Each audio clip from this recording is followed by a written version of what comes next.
Knowledge about Islam کے تمام ناظرین کو میں دل کی گہرائیوں سے خوش آمدید کہتی ہوں اور اللہ پاک سے دعا کرتی ہوں اللہ پاک آپ کی تمام پریشانیاں دور کر کے آپ پر اپنی رحمتوں کے سائے برقرار رکھے، آمین۔ ناظرین، آج کا ہمارا موضوع قیامت کا دن اور نامہ اعمال کا ترازو۔ اللہ رب العزت فرماتے ہیں، کھڑکھڑانے والی کیا ہے؟ کھڑکھڑانے والی جس دن لوگ بکھرے ہوئے پتنگوں کی طرح ہوں گے اور پہاڑ روئی کی طرح آسمان میں بکھرے ہوئے ہوں گے۔ جس کے اعمال وزنی ہوں گے وہ خوشگوار زندگی میں ہوگا، جس کے اعمال ہلکے ہوں گے اس کا ٹھکانہ بھڑکتی ہوئی آگ ہے۔ حضور اقدس صلی اللہ علیہ وسلم کا ارشاد ہے، ترازو پر ایک فرشتہ مقرر ہے، ابن آدم کو لایا جائے گا اور اسے ترازو کے پلڑے کے درمیان کھڑا کر دیا جائے گا۔ اگر اس کے اعمال کے ترازو کا پلڑا جھک گیا تو فرشتہ اونچی آواز سے اعلان کرے گا جسے ساری مخلوق سنے گی، فلاں نیک اور کامیاب ہو گیا اور کبھی نامراد نہ ہوگا، ورنہ کہا جائے گا فلاں بدبخت ہو گیا اور کبھی کامیاب نہیں ہو سکتا۔ حضرت عائشہ رضی اللہ تعالی عنہا کا ایک قول ہے، ایک مرتبہ انہوں نے جہنم کو یاد کر کے رونے لگیں۔ حضور اقدس صلی اللہ علیہ وسلم نے رونے کا سبب پوچھا تو عرض کیا، میں جہنم کو یاد کر کے رونے لگی۔ کیا قیامت کے دن آپ اپنے گھر والوں کو یاد رکھیں گے؟ حضور اقدس صلی اللہ علیہ وسلم نے فرمایا، ان جگہوں میں کوئی کسی کو یاد نہ کرے گا، ایک ترازو کے پاس یہاں تک کہ اسے معلوم نہ ہو جائے کہ اس کا ترازو جھکے گا یا ہلکا ہوگا۔ دوسرے نامہ اعمال کے ملنے کے وقت جب کہا جائے گا او نامہ اعمال پڑھ لو، یہاں تک کہ وہ جان لے گا کہ اعمال نامہ دائیں ہاتھ دیا جائے گا یا بائیں ہاتھ میں یا پشت کے پیچھے سے، اور پل صراط کے وقت جب اس کے دونوں طرف جہنم ہوگی۔ حضرت ابو ہریرہ حضور اقدس صلی اللہ علیہ وسلم کا ارشاد نقل کرتے ہیں کہ قیامت کے دن اللہ رب العزت حضرت آدم علیہ السلام سے 3 سوال کرے گا۔ اللہ تعالیٰ فرمائے گا، اے آدم، کیا میں نے جھوٹ پر لعنت نہ کی تھی؟ کیا میں نے جھوٹ کو ناپسندیدہ قرار نہ دیا تھا اور وعدہ خلافی کو مبعوث نہ ٹھہرایا تھا؟ اور میں نے وعدہ کیا تھا کہ آج کے دن میں تیری ساری اولاد پر رحم کروں گا، اس عذاب کی شدت میں جو ان کے لیے تیار کیا ہے۔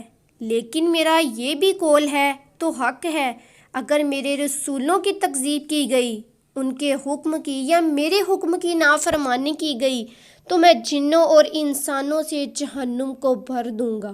اللہ رب العزت فرمائے گا، اے آدم، جان لے میں تیری اولاد میں سے کسی کو اس وقت تک جہنم میں نہ ڈالوں گا، اس وقت تک عذاب نہ دوں گا جب تک تو میرے علم سے یہ نہ جان لے کہ اگر میں اسے دنیا کی طرف دوبارہ لوٹا دوں تب بھی وہ پہلے سے زیادہ برے اعمال کرے گا، نہ توبہ کرے گا اور نہ ہی میری طرف رجوع کرے گا۔ اللہ پاک فرمائے گا، میں نے تجھے اور تیری اولاد کے درمیان کھڑا کر دیا ہے، تو ترازو کے پاس کھڑا ہو جا اور اپنے سامنے اعمال دیکھ لے، جس کی ایک ذرے کے برابر بھی نیکی برائی پر غالب ہو تو اس کے لیے جنت ہے، یہاں تک کہ تو جان لے جہنم میں صرف اسی کو داخل کروں گا جو ظالم ہے۔ ایک مرتبہ حضور اقدس صلی اللہ علیہ وسلم نے سوال کیا، کیا تم جانتے ہو مفلس اور نادار شخص کون ہے؟ صحابہ اکرام نے عرض کیا، ہمارے نزدیک مفلس وہ ہے جو مال سے محروم ہو۔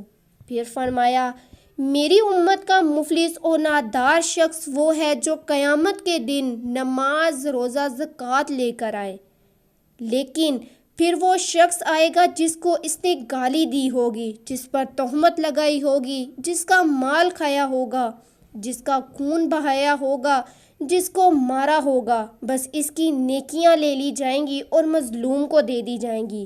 جب اس کی خطاؤں کے پورا ہونے سے پہلے اس کی نیکیاں ختم ہو جائیں گی تو ان مظلوموں کے گناہوں کو اس کے ذمے ڈال کر جہنم میں پھینک دیا جائے گا۔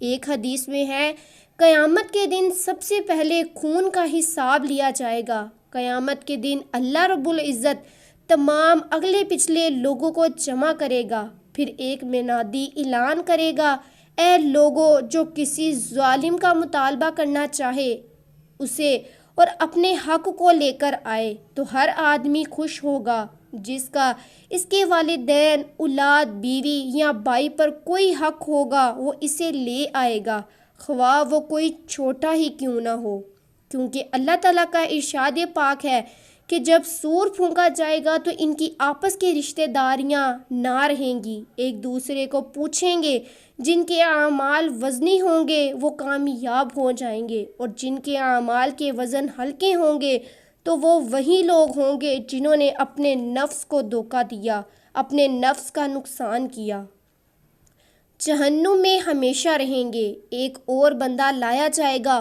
اور پھر اعلان کرنے والا پکارے گا جسے سب لوگ سنیں گے، یہ فلاں بن فلاں ہے، اس پر کسی کا حق لازم ہو وہ آ کر لے لے۔ پھر کہا جائے گا ان کی حق دے دو، وہ کہے گا اللہ میں کہاں سے دوں، دنیا تو ختم ہو گئی۔ اللہ فرشتوں سے کہے گا اس کے نیک اعمال دیکھو اور صاحب حق کو ان میں سے دو۔ جب اس کے لیے ایک ذرے برابر کی نیکی رہ جائے گی، فرشتے کہیں گے یا اللہ اس کے لیے تو ایک ذرہ برابر نیکی بچی ہے۔ اللہ تعالیٰ حکم فرمائے گا اس کی نیکی کو میرے بندے کے لیے دگنا کر دو اور اسے میرے فضل سے جنت میں داخل کر دو، کیونکہ اللہ تعالیٰ نے قرآن پاک میں ارشاد فرمایا ہے کہ اللہ تعالیٰ ذرے کے برابر بھی ظلم نہیں فرماتا، اور اگر نیکی ہو تو اسے دگنا کرتا ہے، اور اگر آدمی بدبخت ہو تو فرشتے کہیں گے اے ہمارے معبود نیکیاں ختم ہو گئیں اور اس کا مطالبہ کرنے والے باقی ہیں۔ اللہ تعالیٰ فرمائے گا ان کی برائیاں لے لو اور اس کی برائیوں میں ڈال دو، پھر اسے گھسیٹ کر جہنم میں پھینک دو۔ حضور اقدس صلی اللہ علیہ وسلم کا ارشاد ہے اللہ تعالیٰ تمام مخلوق کے سامنے میری امت سے کہے گا، ایک آدمی کو بھی چنے گا، اس کے سامنے اعمال کے 99 دفتر کھولے گا، ہر دفتر حد نگاہ تک پھیلا ہوگا۔ پھر اللہ تعالیٰ فرمائے گا کیا تو ان میں سے کسی کا انکار کرتا ہے؟ لکھنے والوں نے تجھ پر ظلم کیا؟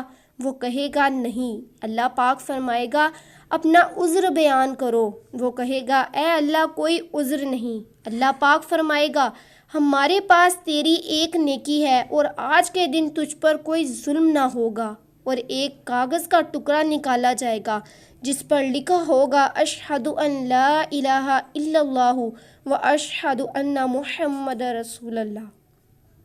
اللہ پاک فرمائیں گے اسے تول دو، وہ کہے گا اے اللہ ان دفتروں کے مقابلے میں یہ کاغذ کا ٹکڑا کیا کام دے گا؟ اللہ پاک فرمائے گا آج کے دن تم پر ظلم نہ کیا جائے گا۔